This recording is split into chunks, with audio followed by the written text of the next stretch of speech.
बहुत यहाँ से गाइस हेल्प मिलेगा। जैसे अगर हम क्वेश्चन की बात करें, राइट, तो क्वेश्चन में है critically examine the basic structure theory regarding the Indian constitution. Okay, critically examine का मतलब क्या होता है? आलोचनात्मक मूल्यांकन।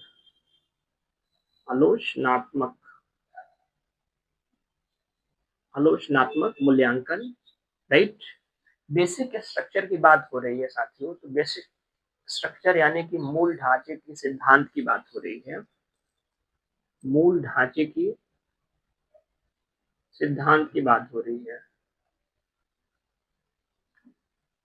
थ्योरी यानी सिद्धांत हो गया रिगार्डिंग द इंडियन कॉन्स्टिट्यूशन। तो भारतीय संविधान के अनुरूप देखेंगे कि जो मूल ढांचे का सिद्धांत है उसका एक तरह से आलोचनात्मक मूल्यांकन करना है।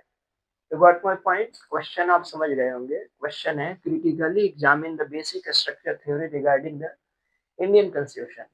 तो भारतीय संविधान के अनुसार जो बेसिक स्ट्रक्चर थ्योरी है उसका आलोचनात्मक मूल्यांकन करना है। अर्थात ये क्वेश्चन आपसे 69 बीपीएससी में पूछा गया था 8 मार्क्स का। ठीक है, तो आइए हम समझते हैं कि कैसे इसका फॉर्मेटिंग करेंगे और क्या क्या इसमें वैलिड पॉइंट लिखा जा सकता है। ओके, तो नो, अगर हम देखें तो सबसे पहले हमें की पॉइंट क्या मिला? बेसिक स्ट्रक्चर मिला, राइट। तो सबसे पहले हमें क्या लिखना होगा साथियों इंट्रो में? एक तो हमें लिखना होगा बेसिक स्ट्रक्चर के बारे में,